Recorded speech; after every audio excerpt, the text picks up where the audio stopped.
Bonjour, bonsoir et bienvenue à notre entretien. Aujourd'hui, je veux que vous sachiez une chose, c'est que tout ce qui nous arrive ne se passe pas seulement dans le physique, mais aussi dans le surnaturel. La bataille n'est pas seulement une bataille physique, mais spirituelle, une bataille avec les choses que nous ne voyons pas, hein, dans le visible. Et plusieurs fois, il nous arrive des mauvaises choses, des malheurs, des choses désagréables, des choses horribles, des catastrophes, des fléaux, des calamités, des adversités, des épreuves et même des mésaventures, hein. Des fois, certaines personnes peuvent nous injurier, nous traumatiser, nous scandaliser, nous choquer, nous blesser, nous offusquer et même nous offenser. Souvent, il y a des pays qui sont frappés par des tremblements de terre, des tornades, de la violence, du kidnapping. Et tout cela se passe dans le physique, c'est vrai. C'est ce que nous voyons. Nous voulons réagir de la même façon que ces choses-là qui nous arrivent. Nous voulons les confronter dans le physique. C'est une réaction un peu normale, une réaction qui n'est pas dépourvue de valeur, mais elle n'est pas totalement mauvaise. Mais attention là. Et des fois, nous nous sentons impuissants face à ces genres de situations. Nous n'avons pas de solution. Et prenons par exemple quelqu'un qui a un membre de sa famille qui s'est fait kidnapper. Que faire? Et nous devons savoir d'abord que nous sommes en train de nous battre contre quelque chose qui est supérieur à nous. C'est correct d'utiliser le physique pour résoudre le problème, c'est correct.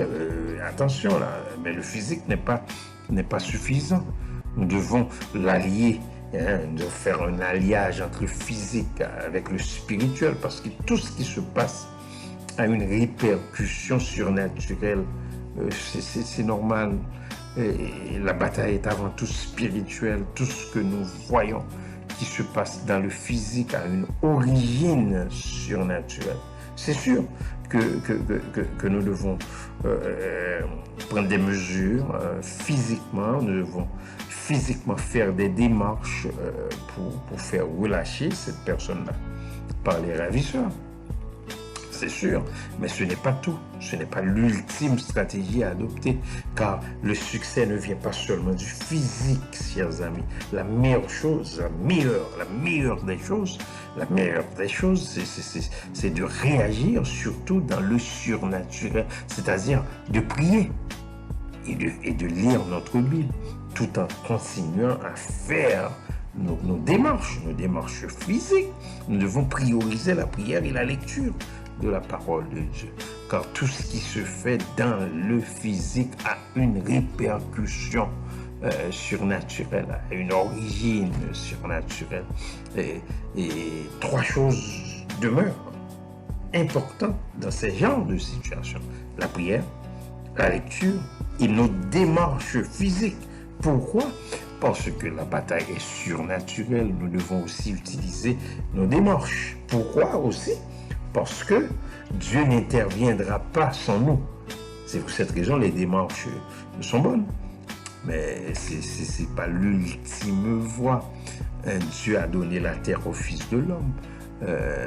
Sans Dieu, nous ne pouvons rien faire. Rien n'était possible à lui. Vous allez peut-être me dire qu'il y a beaucoup de gens qui ont eu des problèmes, des maladies, des gens qui se sont fait kidnapper et qui ont réussi tout simplement sans la prière et la lecture de la Bible à faire relâcher ces gens-là. Écoutez, Dieu fait pleuvoir sa bonté sur les bons et sur les méchants. Leur victoire n'est pas la nôtre. Dieu nous donne l'intelligence de savoir que nos batailles, nos difficultés, nos problèmes, nos mauvaises choses, les malheurs qui nous arrivent, les choses désagréables, horribles, catastrophiques, les fléaux, les calamités, les épreuves ne sont pas physiques, elles ne sont pas charnelles, mais spirituelles. Clibert Jean-Charles vous a parlé. Au revoir et à bientôt.